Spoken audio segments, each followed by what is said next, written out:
Au TEP à tous, bienvenue sur la chaîne des panafricanistes par essence, par conviction et par excellence. Celle des citoyens kémites par nécessité et obligation de combat. Nous sommes une chaîne qui n'est guidée que par nos ancêtres et rien que par les ancêtres qui appartiennent à l'égrégore du monde noir. Par conséquent, nous ne croyons en aucun Dieu venu de l'étranger. Toutefois, cette vidéo n'est aucunement destinée à inciter à la haine ou à la violence, car nous menons un combat qui est d'abord et avant tout spirituel, intellectuel et démocratique. Ensuite, il est politique, géopolitique et géostratégique, contre l'impérialisme, le colonialisme, le néocolonialisme et l'endocolonat, qui sont tous qualifiés de crimes contre l'humanité. Nous menons ce combat sur la base du principe fondamental que nous avons hérité de nos ancêtres kémites, qui est celui de la Mahad, c'est-à-dire solidarité, vérité et justice.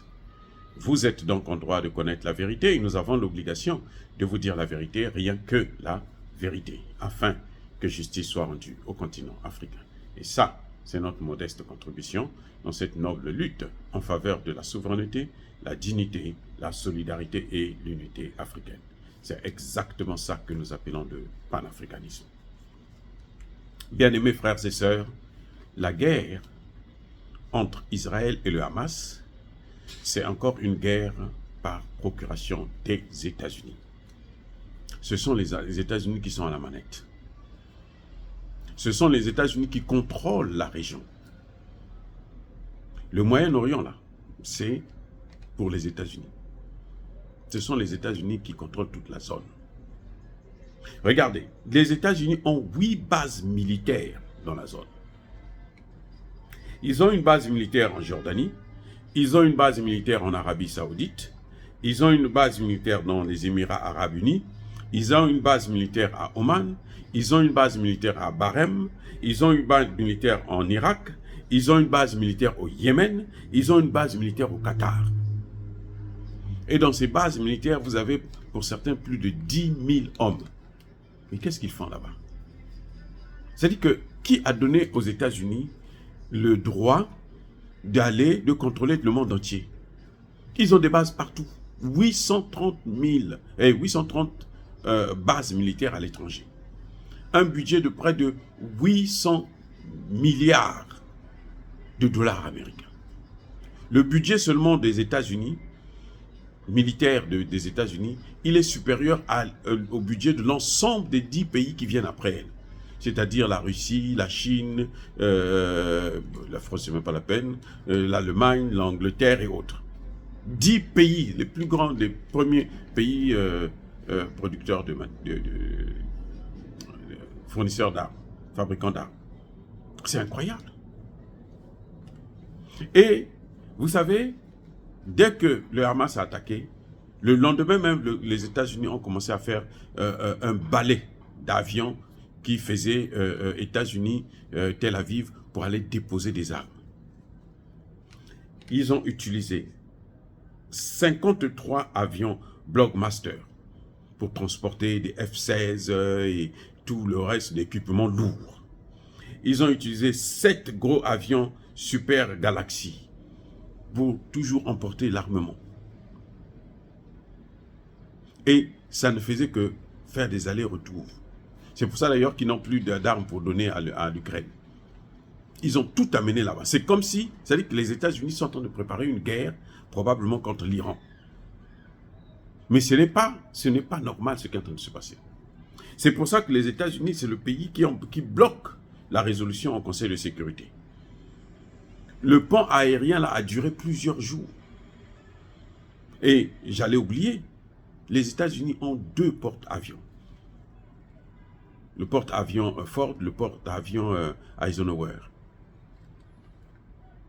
Et chaque porte-avions, c'est des dizaines d'avions de combat, d'hélicoptères qui sont dans ce porte-avions. Donc, en fait, c'est les États-Unis qui veulent faire la guerre, ce n'est pas Israël. C'est pour ça qu'ils ne veulent pas de cesser le feu. Aux Nations Unies, et tous les pays membres du Conseil de sécurité étaient prêts à prendre une résolution. Les États-Unis ont bloqué la résolution. Ils ont même utilisé leur veto. Ils disent non, ça ne doit pas s'arrêter, nous on doit faire la guerre.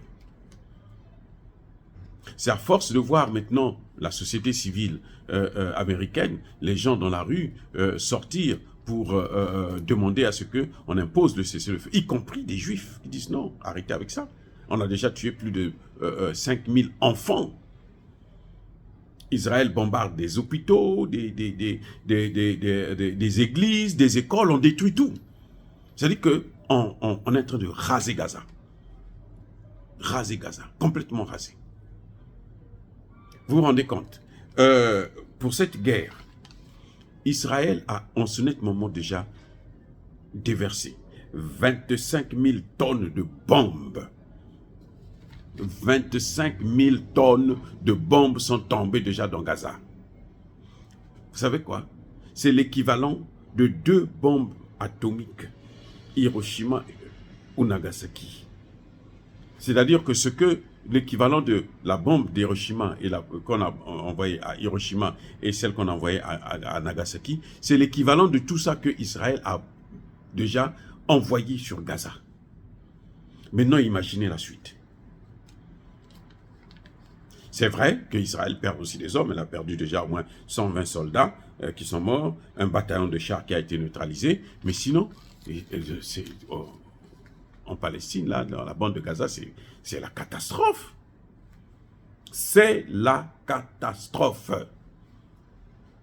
Femmes et enfants, personne n'est épargné. Et il faut que les États-Unis se réveillent. C'est la deuxième fois que Anthony Blinken se rend en Israël, sous la pression de la rue. Ici, aux États-Unis, les gens ne veulent plus entendre parler de cette guerre. Les gens veulent que ça s'arrête, qu'on demande un cessez-le-feu et qu'on négocie. En Israël même, les familles des otages, ils demandent à ce qu'on puisse préserver la vie des otages. Parce que si ça continue, ben, les otages, là, il faut mettre une croix là-dessus, ils sont perdus. Et ça, c'est parce qu'on ne veut pas un processus de paix. L'Organisation des Nations Unies a une solution pour la crise en Israël, en Palestine. C'est-à-dire, en résumé, la création de 2 États, en respectant les limites territoriales de 1967.